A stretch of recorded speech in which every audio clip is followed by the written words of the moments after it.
ओम शांति।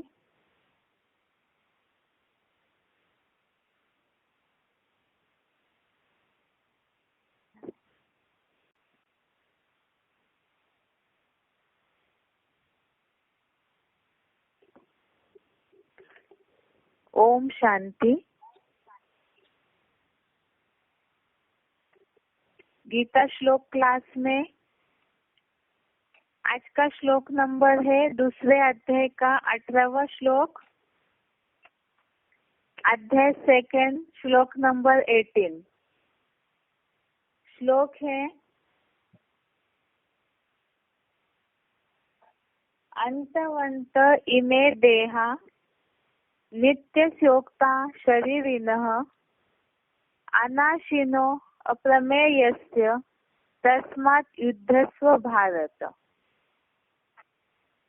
श्लोक दोबारा, अंतवंत इमे देहा नित्यस्योक्ता शरीरिणः अनाशिनो अप्रमेयस्य तस्मात् युद्धस्व भारत। इसका संधि विच्छेद है, अंतवंत इमे देहा नित्यस्य उक्ता शरीरिणः अनाशिनः अप्रमेयस्य तस्मात् युद्धस्व भारत। संधि विच्छेद दोबारा देखते हैं, अंतवंत इमे देहा नित्यस्य उक्ता शरीरिणः अनाशिनः अप्रमेयस्य तस्मात् युद्धस्व भारत। अभी शब्दों का अर्थ देखते हैं। नित्यस्य अर्थात नित्य, अनाशिनः अर्थात अविनाशी, अप्रमेयस्य अर्थात माप न करने योग्य, शरीरिणः अर्थात देहधारी, इमे देहा अर्थात आत्माओं के ये शरीर, अंतवंत अर्थात नाशवान, उक्ता अर्थात कहे है, तस्मात् अर्थात अतः, भारत अर्थात हे भरतवंशी, युद्धस्व अर्थात युद्ध कर। दोबारा शब्दों का अर्थ देखते हैं।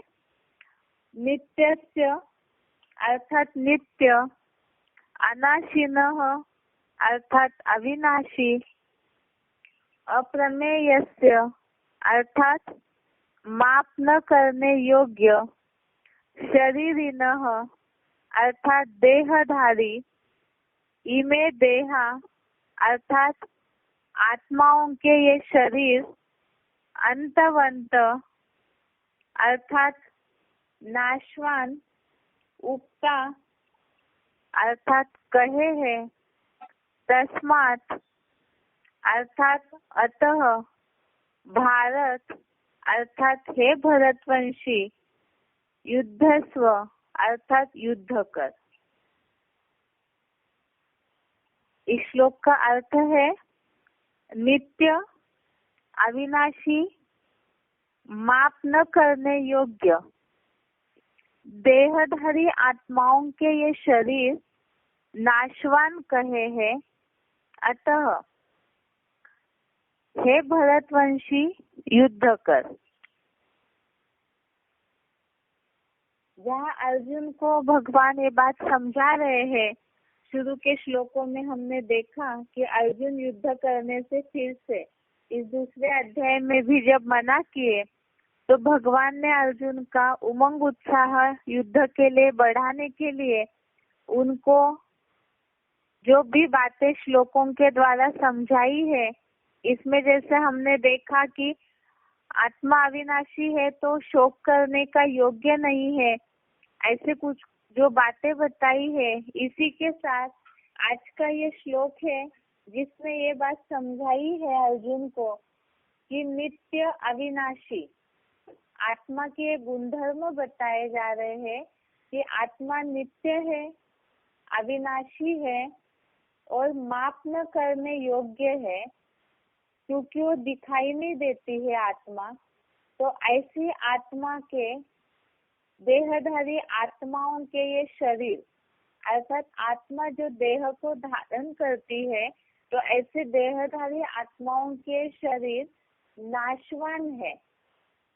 यहाँ दो बातों की तुलना की है कि आत्मा नित्य अविनाशी माप न करने योग्य है, आत्मा का यहाँ गुणधर्म बताया, और उसकी तुलना में आत्मा जो शरीर धारण करती है, देह को धारण करती है, वो शरीर नाशवान है, विनाशी है। इसीलिए हे भरतवंशी अर्थात अर्जुन को ये बात बोली कि युद्ध कर। एक बार इसका क्लैरिफिकेशन सहित अर्थ पढ़ते हैं। ऐसे तो नित्य अविनाशी माप न करने योग्य अन्य सभी अनुरूप या अति सूक्ष्म देहधारी आत्माओं के ये शरीर चतुर्युगी के जन्म जन्मांतरों में भी नाशवान कहे हैं।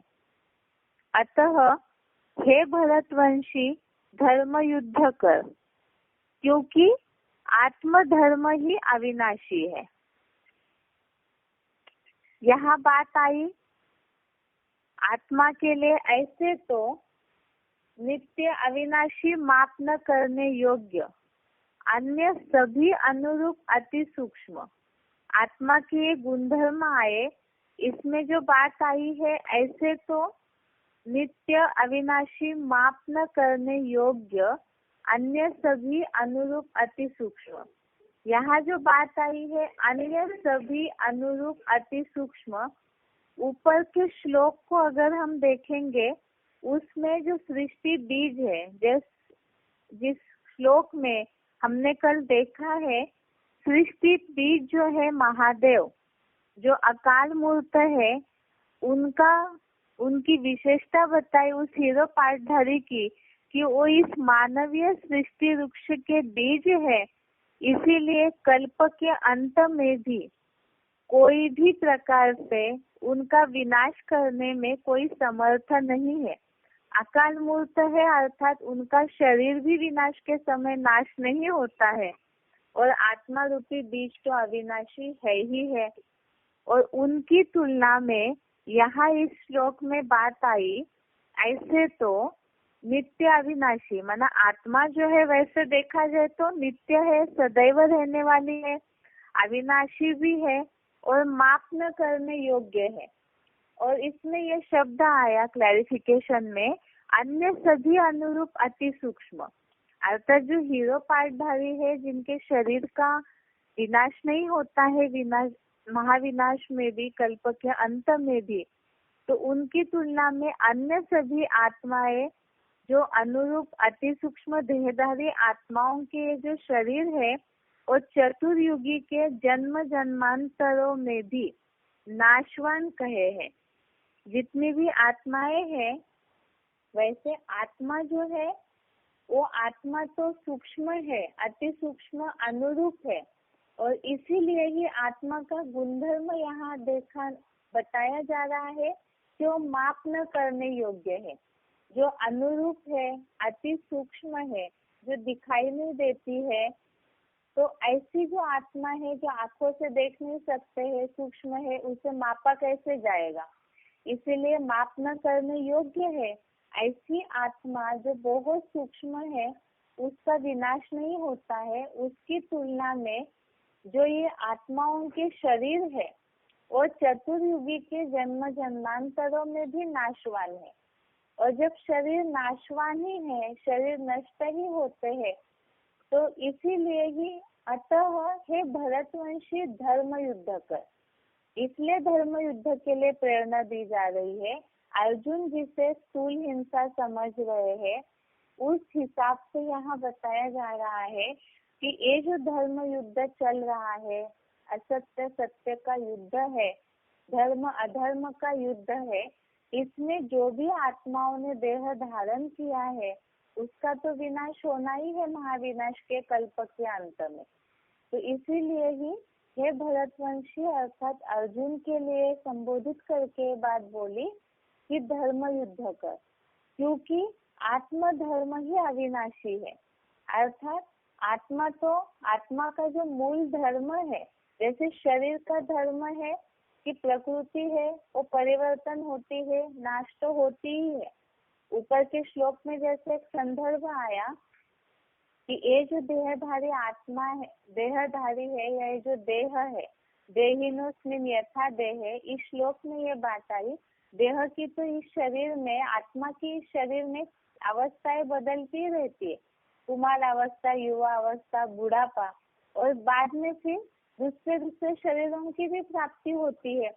इसी तरह से यहाँ बताया कि चतुर्युगी में जन्म जन्मांतरों में भी ये शरीर तो जन्म चेंज होते रहता है, तो वैसे शरीर तो नष्ट होते ही है। और उनकी तुलना में आत्मा जो है, भले शरीर नष्ट हो जाए लेकिन आत्मा जो है वो नष्ट नहीं होती है। आत्मा जो अनुरूप सूक्ष्म है, प्रत्यक्ष दिखाई नहीं देती है, तो वो आत्मा, उसका धर्म है कि वो अविनाशी है, सदैव रहने वाली है। तो इसीलिए आत्मा को देखते हुए, जो अविनाशी आत्मा है उसको देखते हुए ही धर्म युद्ध के लिए बोला गया। इस तरह से बेसिक कोर्स में हमने इस श्लोक को देखा है। वहाँ इस श्लोक को इस भाव से देखा हमने, आत्मा और शरीर की तुलना करते हुए कि आत्मा के जो गुणधर्म है कि वो नित्य है, अविनाशी है और खास तो माप न करने योग्य है, अर्थात अति सूक्ष्म है, और उनकी तुलना में शरीर नाशवान है। तो ये बेसिक कोर्स में लागू करने के हिसाब से श्लोक देखा। और यहाँ अर्जुन को जिस तरह से भगवान ने समझाया है कि धर्म युद्ध इसलिए करना है क्योंकि ये शरीर तो नाश होते ही है, आत्मा का नाश नहीं होता है। अब अर्जुन देहभान में आने के कारण ये सोच रहे हैं कि ये जो भी देहधारी है, जिन्होंने पूजनीय है, जिनका बहुत सम्मान करते हैं, तो उनको दुख होगा, या तो उनके शरीर युद्ध में नष्ट हो जाएंगे, महाविनाश में वो नष्ट हो जाएंगे। तो इसीलिए उस तुलना के लिए यहाँ अर्जुन को समझाया गया कि इसीलिए ही धर्म युद्ध कर। अब यहाँ भगवत गीता में अर्जुन को इस भाव से युद्ध के लिए प्रेरित किया है क्योंकि आत्मा का धर्म अविनाशी है। अब नंबरवार जो पुरुषार्थी है उनके लिए भी ये बात लागू होती है। कई ऐसे होता है पुरुषार्थी जीवन में जो युद्ध चल रहा है, धर्म युद्ध, तो उस समय जहाँ देहभान आता है, देह के पूर्ति की बात आती है, भौतिक शरीर के सुख की बात आती है, तो वहाँ आत्मा को भूल करके शरीर की तरफ बुद्धि जाती है। तो ये जो युद्ध है इसमें कहीं ना कहीं पीछे हटते हैं।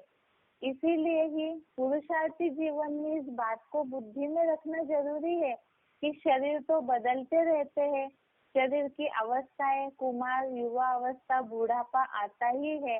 तो इसीलिए देहभान में रहेंगे तो उसी तरफ जो विनाशी चीज है उस तरफ बुद्धि जाएगी। जैसे बेहद विशाल रूप में सोचना चाहिए कि पुरुषार्थ करना अर्थात पुरुष अर्थ आत्मा के अर्थ ही करना है, क्योंकि उससे जन्म जन्मांतर की प्राप्ति होगी। और शरीर के भान में रहकर शरीर को देखते हुए रहेंगे तो फिर शरीर तो विनाशी है, तो उसके लिए पीछे पड़ेंगे, तो उसका तो विनाश होना है, तो प्राप्ति का भी विनाश होगा, भौतिक प्राप्तियों का। इसीलिए ही आत्मिक स्थिति को देखते हुए आत्मा के अर्थ पुरुषार्थ करते रहेंगे तो धर्म युद्ध में पीछे नहीं हटेंगे। इसलिए ये बात बुद्धि में रखना जरूरी है कि आत्मा का धर्म अविनाशी है, तो आत्मा के अर्थ ही पुरुषार्थ करना है, और धर्म युद्ध भी इसीलिए करना है ताकि स्वर्ग की प्राप्ति हो। इस तरह से आज का ये श्लोक है। एक बार इसका दोबारा अर्थ पढ़ते हैं।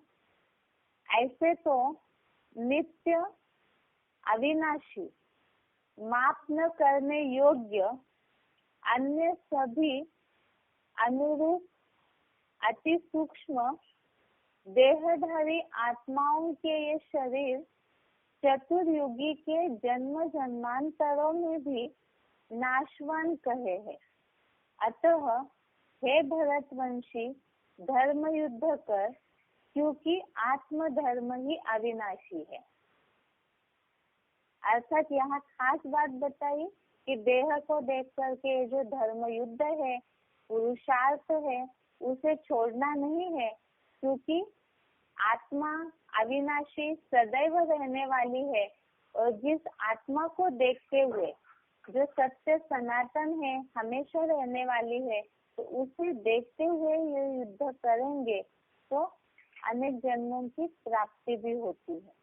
एक बार इस श्लोक का अर्थ सुनते हैं उच्चारण सहित।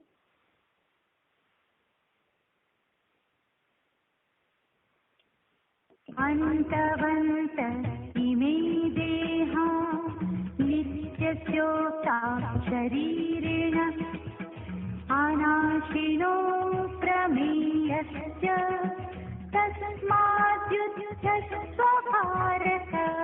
ऐसे तो नित्य, अविनाशी, माप न करने योग्य अन्य सभी अनुरूप अति सूक्ष्म देहधारी आत्माओं के ये शरीर चतुर्युगी के जन्म जन्मांतरों में भी नाशवान कहे हैं।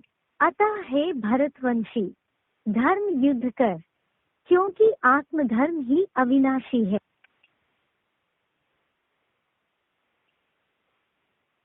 अन्तवन्त इमे देहा नित्यस्योक्ता शरीरेण अनाशिनो प्रमेयस्य तस्माद्युध्यस्व भारत। ऐसे तो नित्य, अविनाशी, माप न करने योग्य अन्य सभी अनुरूप अति सूक्ष्म देहधारी आत्माओं के ये शरीर चतुर्युगी के जन्म जन्मांतरों में भी नाशवान कहे हैं। अतः हे भरतवंशी, धर्म युद्ध कर, क्योंकि आत्मधर्म ही अविनाशी है। अभी बेसिक कोर्स देखते हैं।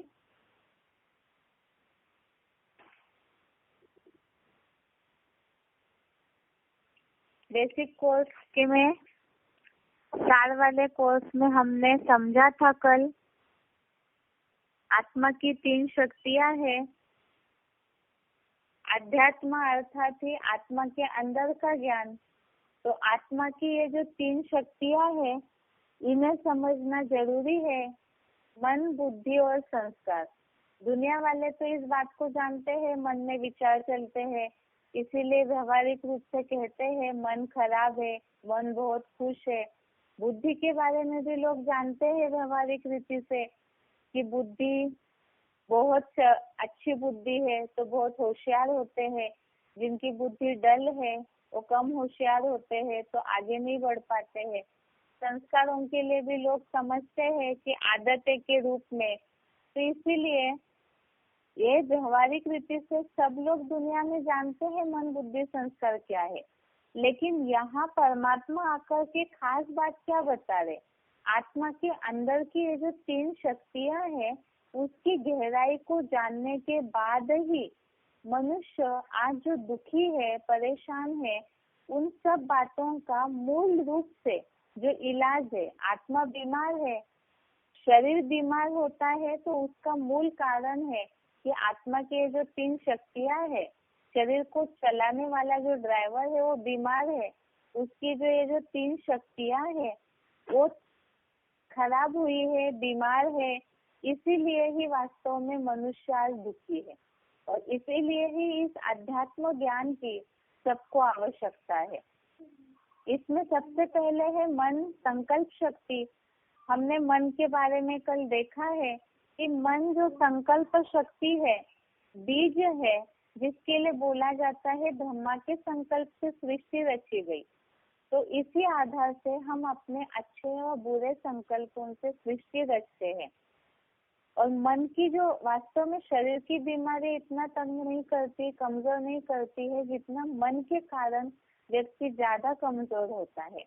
तो मनोबल कहा जाता है, मन का बल बहुत ही एक शक्तिशाली चीज है जिसका महत्व लोग नहीं समझ रहे हैं। लोग इस बात को जानते हैं मनोबल अर्थात दृढ़ता होनी चाहिए, लेकिन वो कैसे आएगी, क्या करना चाहिए उसके लिए, तो उसका इलाज, उसकी दवाई लोग जानते नहीं है। इसीलिए आज दुनिया में लोग डिप्रेशन पेशेंट बन रहे हैं। कई ऐसी शारीरिक बड़ी बीमारियां होती है जिसका इलाज कई दवाइयों के बाद भी नहीं समझ पाते हैं। तो ये मनोबल बढ़ाने का रास्ता क्या है, इस संकल्प शक्ति को दृढ़ करने के लिए जिससे कि बल बढ़े, उसका उपाय क्या है? तो वो उपाय है वास्तव में एकाग्रता। एकाग्रता से ही संकल्प शक्ति जो है वो दृढ़ हो सकती है। अब वो एकाग्रता आएगी कैसे? दुनिया में तो लोग बहुत सारे मेडिटेशन करते हैं, योगा करते हैं, बहुत सारे उपाय अपनाते हैं, लेकिन फिर भी मनुष्य की आज सबसे बड़ी समस्या है मन एकाग्र नहीं होता है। और इसी के कारण मनोरंजन के साधन ढूंढते हैं, लेकिन मनोरंजन के अल्पकाल के साधनों से मन का रंज, मन का दुख दूर नहीं हो सकता है। उसका उपाय क्या है? इसका उपाय मन को कंट्रोल करने का, मन की एकाग्रता का उपाय बताया है अभ्यास और वैराग्य। अर्जुन का मन बहुत चंचल है, भगवत गीता में बार बार वो अपने विचारों को बदल रहे हैं। तो इसीलिए उन्होंने भगवान से बोला कि हे मन जो है बंदर की तरह बहुत चंचल है, बलवान है, हठी है, तो उसे क्या करना चाहिए, कैसे रोकना चाहिए? जिसके लिए हमने कल 6वें अध्याय का 34वां श्लोक देखा। अध्याय 6 श्लोक नंबर 34 में अर्जुन ने भगवान से इस बात को पूछा कि मन को कैसे कंट्रोल करना चाहिए। उसका उपाय भगवान ने बताया 6वें अध्याय का 35वां श्लोक, अध्याय 6 श्लोक नंबर 35। इसमें भगवान ने बताया कि ये मन जो है वो बहुत ही दुराग्रही चंचल है, तो इसे इस एटॉमिक महाविनाश का, जो दुनिया का विनाश होने वाला है, उसके प्रति वैराग्य और योग का अभ्यास होना चाहिए। तो मन कंट्रोल करने का उपाय क्या है? अभ्यास और वैराग्य। ये भगवत गीता में सभी मनुष्य मात्र जो जीवन का युद्ध चल रहा है सबका, तो उनके सबके लिए उपाय बताया है मन के कंट्रोल का। अभ्यास और वैराग्य से ही एकाग्रता आएगी। दुनिया में तो सब जानते हैं आज दुनिया की क्या हालत है। जिज्ञासा उनसे पूछिए कि आज न्यूज़पेपर सारे भरे हुए हैं, सब जगह पे डिप्रेशन, जो भी अत्याचार, भ्रष्टाचार, जो कुछ भी हो रहा है दुनिया में, वो सबका मूल कारण है मनोबल सबका कम हुआ है। और भौतिक दुनिया के प्रति, विनाशी दुनिया के प्रति आसक्ति, जब उसके प्रति वैराग आएगा कि ये दुनिया विनाश होने वाली है, तो ऑटोमेटिकली ही मन कंट्रोल होने का उपाय या मन कंट्रोल करने की जो एकाग्रता है वो बढ़ती जाएगी। अब उसके लिए क्या करना चाहिए? केवल एक मन से ही हो जाएगा? जैसे शरीर है, शरीर से जो हम कर्म इंद्रियों से, ज्ञानेंद्रियों से कर्म करते हैं, तो आपस में सबकी आवश्यकता है। शरीर का कोई भी एक इंद्रिय नहीं है तो समस्या हो जाती है व्यक्ति को जीवन में। इसी तरह से केवल अकेले मन से नहीं होगा। मन संकल्प करता है तो उसके लिए जरूरी है मन से भी ऊपर कोई शक्ति है। वो क्या है? बुद्धि है। बुद्धि के लिए हमने देखा निर्णय करने, समझने की शक्ति ही बुद्धि है, जिसे ज्ञान कहा जाता है। अब ये मन से भी ऊपर शक्तिशाली है बुद्धि, और इस बुद्धि के द्वारा ही मन को कंट्रोल किया जा सकता है, जिसके लिए ही हमने कल कठोपनिषद वाला, कठोपनिषद में जो उल्लेख आया है मन बुद्धि का, तो उसे हमने समझा था। जो बोला हुआ है कि शरीर जो है ये रथ है, इंद्रिया इसके घोड़े है, और इंद्रिया जो विषय भोग सेवन करती है, जो कुछ इंद्रिया कर्म करती है, ज्ञानेंद्रियों और कर्मेंद्रियों से, तो वो इन घोड़ों के विचरण का मार्ग है, अर्थात रास्ता है घोड़ों का चलने का। और इसके लिए बताया कि मन जो है रस्सी है, बुद्धि जो है सारथी है। अब ये बुद्धि सारथी मन रूपी रस्सी को पकड़ के रखे, तब ये इंद्रिय रूपी घोड़े चंचलता नहीं करेंगे, अर्थात सही दिशा में विचरण करेंगे। और इसका उपाय क्या है? मतलब ये बात तो कठोपनिषद में जो वर्णन आया है इसे हमने समझा, लेकिन इसे व्यवहारिक जीवन में कैसे लागू करें?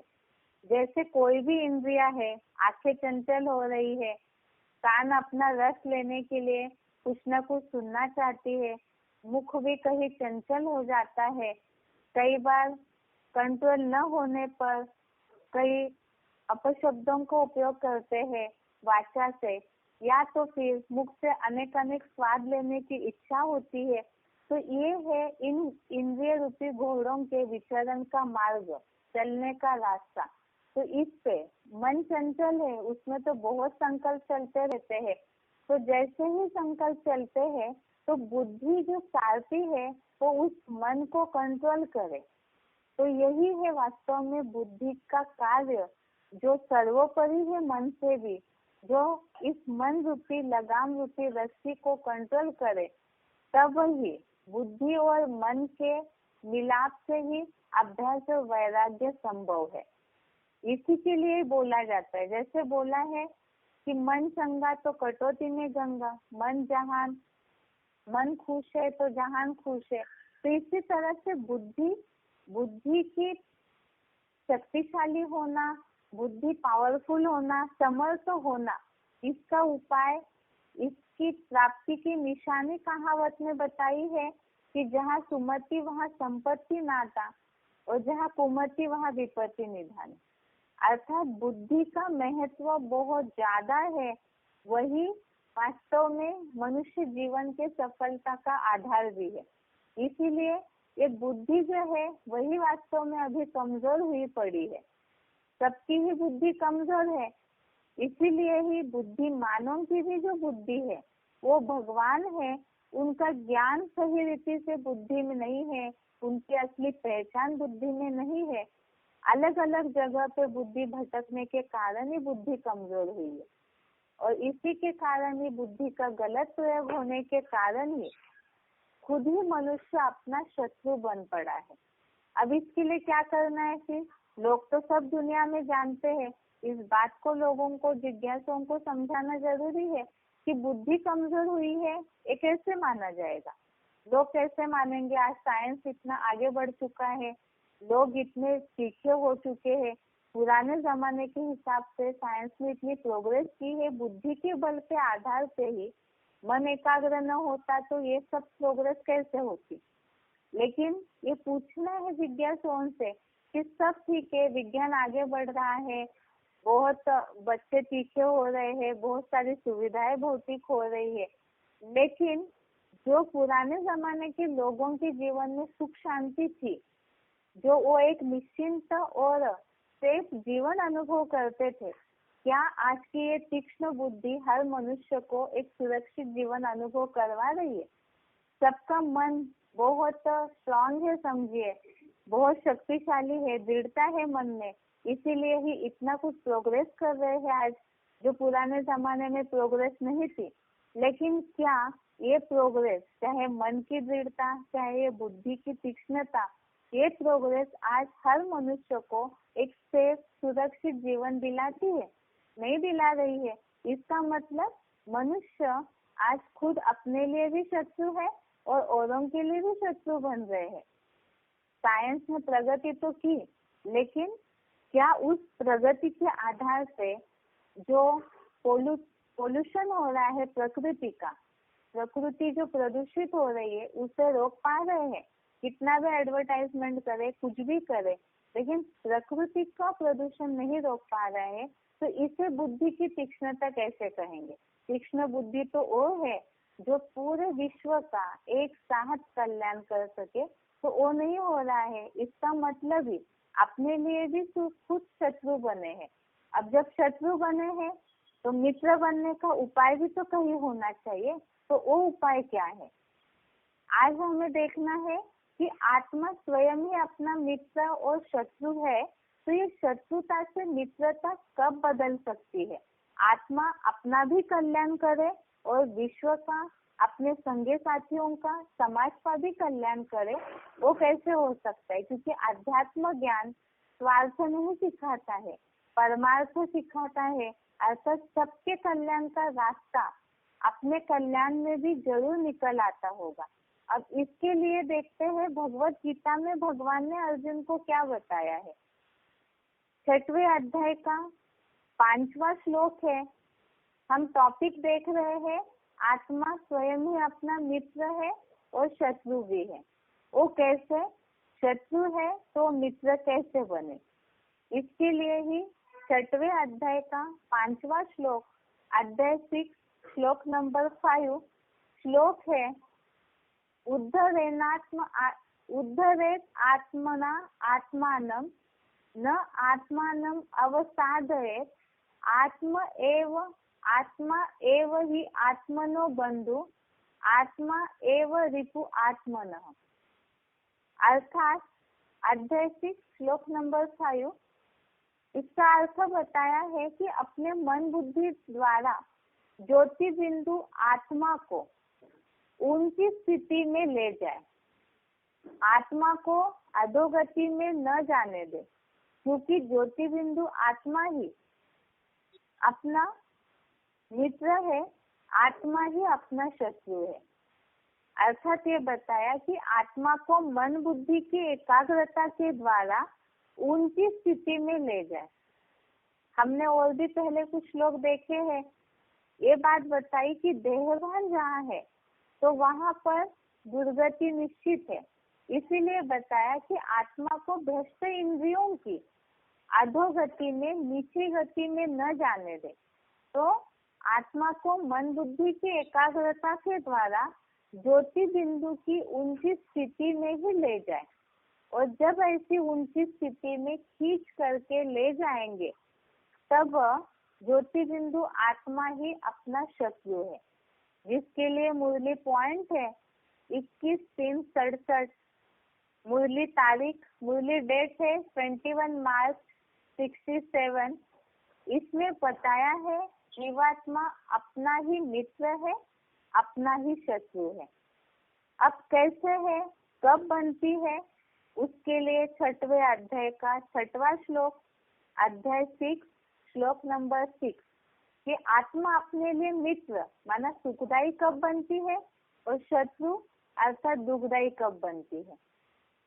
तो इस श्लोक में अध्याय 6 श्लोक नंबर 6 श्लोक है, बंधुः आत्मा आत्मनः तस्य एन आत्मा एव आत्मना जितः अनात्मनः तु शत्रुत्वे वर्तेत आत्मा एव शत्रुवत्। अर्थात जिसने अपनी चेतन बनी मन बुद्धि द्वारा ज्योति बिंदु आत्मा को जीता है, उसकी आत्मा ही मन जीत होने से अपना मित्र है। दूसरा मित्र शत्रु नहीं, किंतु अनात्मस्थ देह भानी की आत्मा ही शत्रु की तरह शत्रुता करने में तत्पर रहती है। तो इस श्लोक में दोनों बातें बताई कि आत्मा अपने लिए मित्र कब बनती है, शत्रु कब बनती है। जब आत्मा ने मन बुद्धि द्वारा ज्योति बिंदु आत्मा को जीता है, अर्थात मन बुद्धि रूपी आत्मा ने ज्योति बिंदु आत्मा को जीता है, उसका अर्थ भी बताया, मन जीत होने से अपना मित्र है। क्यों? क्योंकि मन की चंचलता, मन रूपी घोड़ा अगर बिना लगाम के दौड़ेगा तो कहीं ना कहीं टकराएगा जरूर, कुछ ना कुछ अनहोनी कराएगा जरूर। इसीलिए मन जीत होने से ही अपना मित्र है। अर्थात मन बुद्धि की एकाग्रता के द्वारा जो देहभान छोड़कर ज्योति बिंदु आत्मा में एकाग्र होते हैं, वो अपने लिए मित्र है। और आगे बताया कि अनात्मस्थ देह भाने की, जो आत्मिक स्थिति में स्थिर नहीं है, जो देहभान में रहता है, तो ऐसों की जो चंचल मन वाली क्षीण बुद्धि है, वो आत्मा ही शत्रु की तरह शत्रुता करने में तत्पर है, अर्थात दुखदायी है। अर्थात देहभान जहाँ है, शरीर भान जहाँ है, जिसके लिए बोला जाता है स्वार्थ, स्व रथ के प्रति जहाँ भान आएगा, तो वहाँ मन बुद्धि देह के प्रति खींचती रहेगी। और वहाँ जहाँ स्वार्थ है, तो स्वार्थी होने के कारण, देहभान होने के कारण वो अपने लिए भी शत्रु नुकसानकारक बनते हैं, क्योंकि संकुचित हो जाते हैं। और जहाँ आत्मिक स्थिति में जाएंगे, तो वहाँ देह के सुख, भौतिक सुख के प्रति कोई स्वार्थ नहीं आएगा, तो उससे मन की चंचलता भी नहीं होगी, और ऑटोमेटिकली ऐसा जो है अपने लिए मित्र है, स्थिर मन बुद्धि से अगर सोचेंगे तो अपने लिए वो सुखदायी बन सकते हैं। इसीलिए ही आत्मा ही मन बुद्धि के कमजोर होने पर अपना शत्रु है, और मन बुद्धि के एकाग्र होने पर, स्थिर होने पर वो अपने लिए मित्र बनती है। अब इसी के लिए खास बात कि अब बुद्धि जो है, जो बताया कि देहभान होता है, देहभान जो आत्मा में स्थिर नहीं है, तो ऐसी जो क्षीण बुद्धि है वो अपने लिए ही शत्रुता करने में तत्पर है। अर्थात जैसे मन के लिए देखा, मन चंचल है तो मनोबल कमजोर होगा, न एकाग्रता होने के कारण, तो उसका उपाय बताया अभ्यास और वैराग। अब वो वैराग और अभ्यास के लिए जरूरी है कि बुद्धि को शक्तिशाली बनाना है, लेकिन पहले तो ये देखना होगा कि बुद्धि क्षीण क्यों हो जाती है, बुद्धि कमजोर क्यों होती है। यहाँ जिज्ञासुओं को इस बात को क्लियर करना जरूरी है।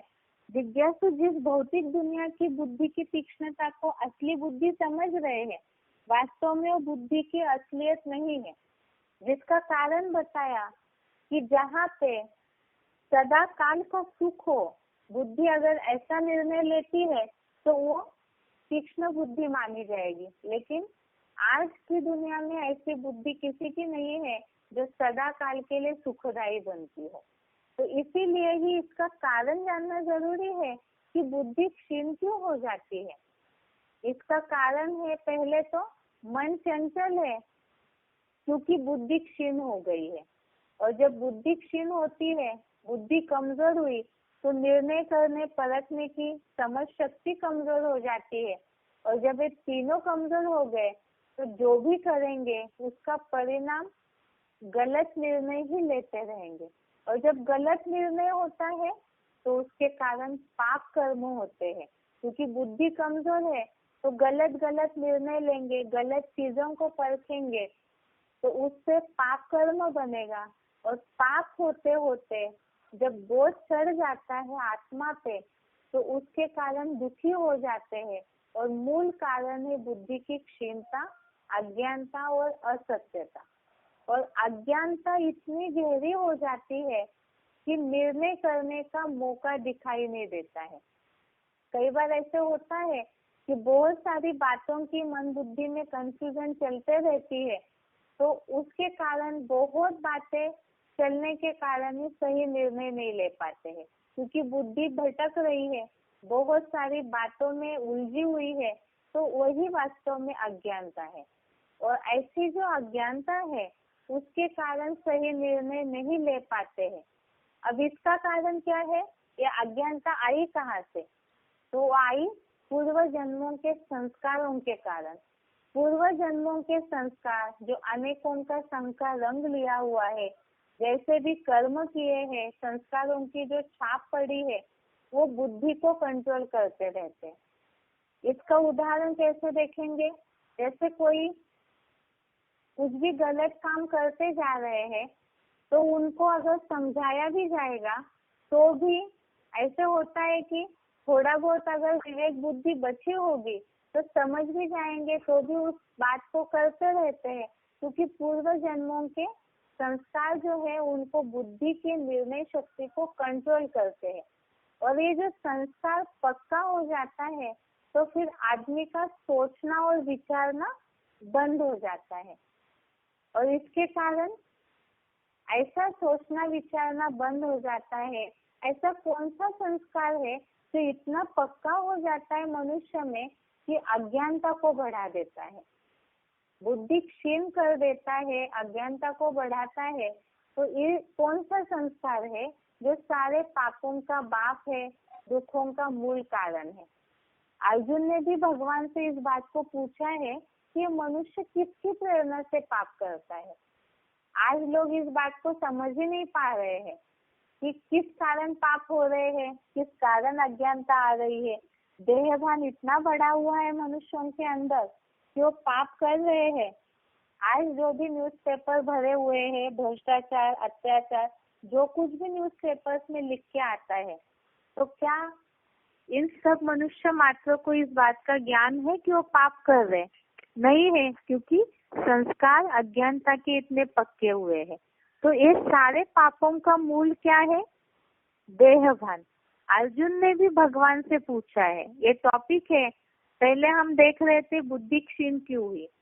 बुद्धि क्षीण हुई क्योंकि संस्कार पक्के हैं पूर्व जन्मों के, और अज्ञानता बहुत गहरी और पक्की हो गई है।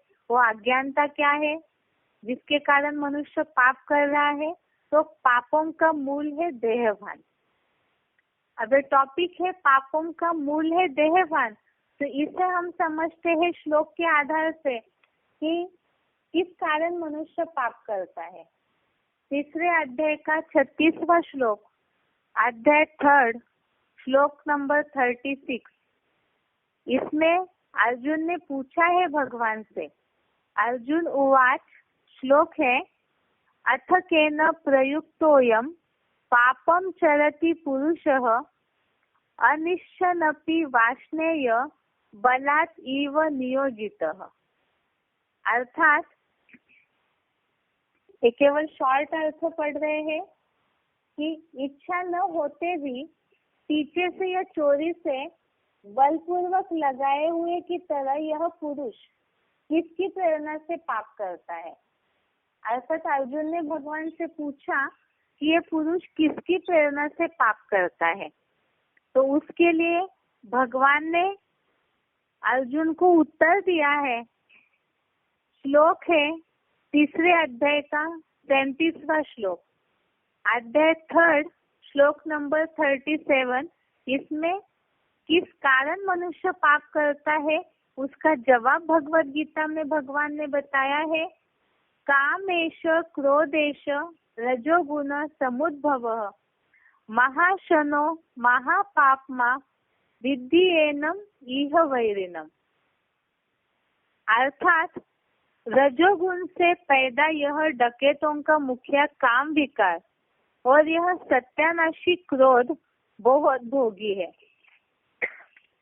बड़ा पापी है, और इसे ही संसार में इसको वैरी समझ। क्यों पापी है वो बताया कि ये जो काम विकार है, क्रोध है, बहुत भोगी और पापी है। क्यों है उसे बताया कि कामांग ही विनाशी देह में आत्मा का महापापी भ्रष्टांग है। और सतयुग में तो देवता श्रेष्ठ इंद्रियों से भोगी है, और कलयुग में द्वापर युग में कामेंद्रियों का सुख भोगते भोगते देह भान की मिट्टी में बुद्धि इतनी लिप्त हो जाती है कि जिसके कारण देह भान बढ़ता है। देह भान से ये विकार आते हैं, और ये विकार और ही देह रूपी मिट्टी में बुद्धि को लिंपायमान करते हैं, मन को भी खींच लेते हैं। तो इसीलिए ही ये पापों का मूल है, जिसके लिए रजोगुण से, द्वापर युग से जब से ही देहभान आने लगा, वैसे ही मनुष्य अपने को आत्मा भूल देह समझने लगते हैं, देह का भान आने लगता है। और जहाँ देह का भान आया वहाँ ही सबसे पहले काम अर्थात काम विकार या इच्छाओं की उत्पत्ति होने लगी, और उसके कारण ही फिर बाकी 5 विकारों की निर्मिति शुरू हो जाती है।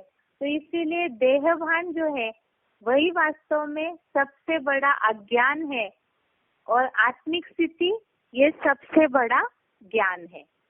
तो इससे हमने समझाया कि पापों का मूल क्या है, देहभान है। तो लोगों को इस बात को समझाना जरूरी है कि आज दुनिया के दुखों का मूल कारण क्या है, कामनाएं, अपनी विषय भोग की प्राप्ति की इच्छा, और वो इच्छा पूरी न होने के कारण बाकी विकार। तो देहभान के कारण ये अज्ञानता बढ़ जाती है और इसीलिए ही ये जो 5 विकार है, ये 5 विकार ही वास्तव में असुरों के लक्षण है और नरक के द्वार है।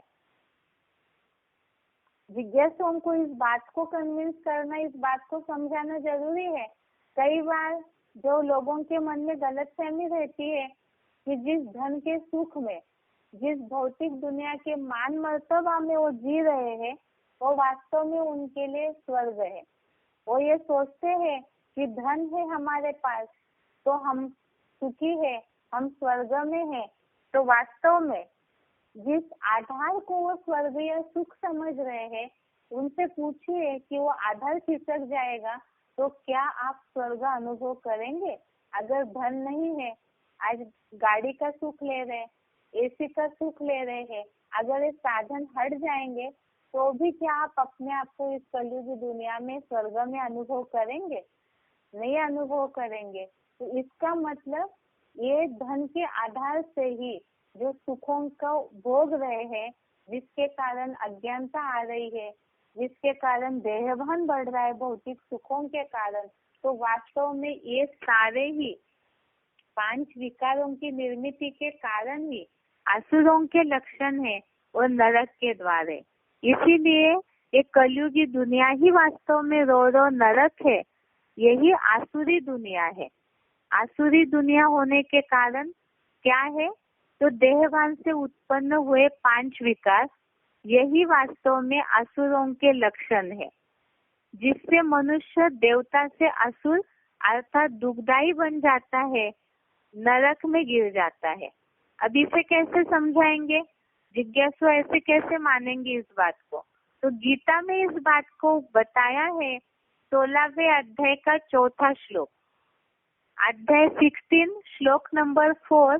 इसमें इस बात को स्पष्ट किया है कि ये जो 5 विकार है, देहभान है, यही वास्तव में असुरों के लक्षण है और नरक में ढकेलने वाले द्वार है, दरवाजे है।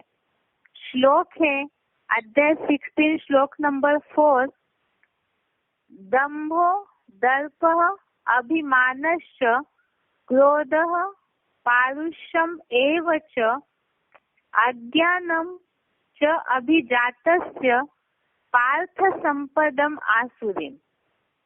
अर्थात हे सारी पृथ्वी के राजा, दिखावा मात्र पाखंड, घमंड और देहगत श्रेष्ठता का अभिमान तथा अंदरूनी बाहरी क्रोध, कठोरता और ऐसे ही बेसमझी, ये अवगुण द्वैतवादी द्वापर से आए विधर्मियों की हिंसावादी राक्षसी संपत्ति से जन्म लेने वालों के हैं। ये देवता सनातन धर्म के गुण नहीं है। तो इसने इस बात को बताया कि ये जो पाखंड, घमंड है, देहगत श्रेष्ठता का अभिमान है, अर्थात देह के आधार पर जो प्राप्ति हुई है उसका अभिमान और अंदरूनी बाहरी क्रोध, कठोरता, बेसमझी, तो ये सारी वास्तव में राक्षसी संपत्ति वालों से जन्म लेने वालों के गुण है।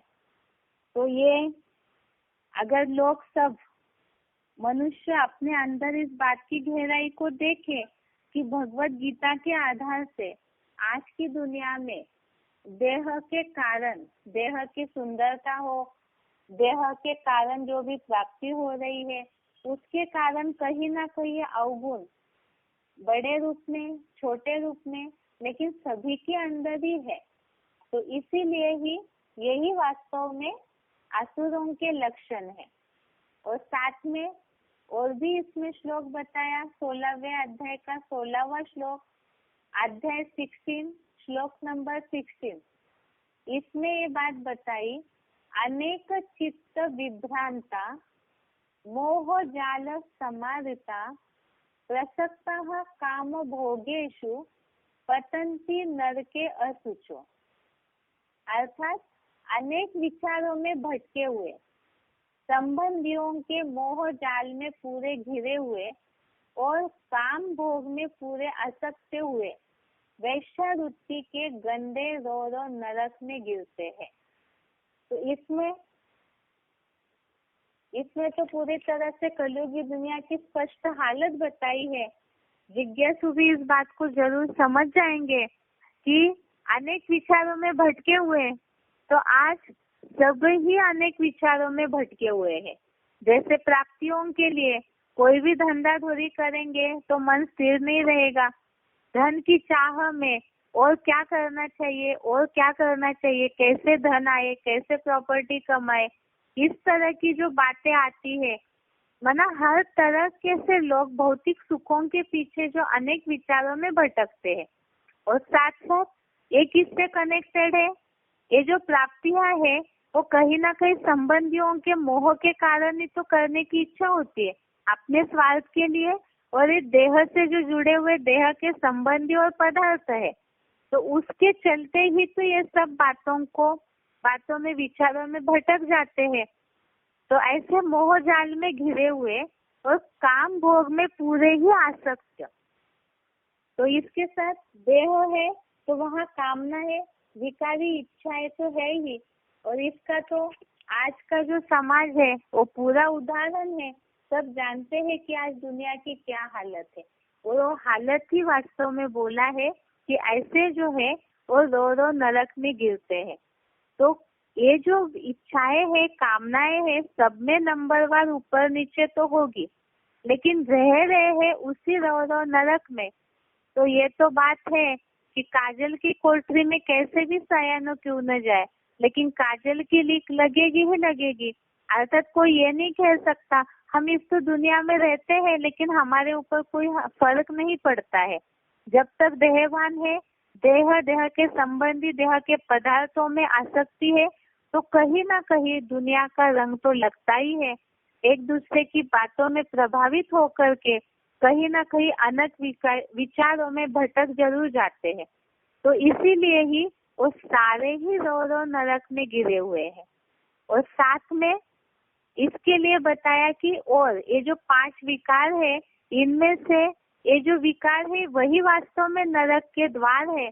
तो उनको बोला हुआ है कि जब ये त्यागेंगे तभी स्वर्ग का रास्ता अपना सकते हैं, जिसके लिए 16वें अध्याय का 21वां श्लोक भगवत गीता में अर्जुन को भगवान ने जैसे गिरने का कारण भी बताया है, तो उसके साथ साथ उठने का समाधान भी बताया हुआ है।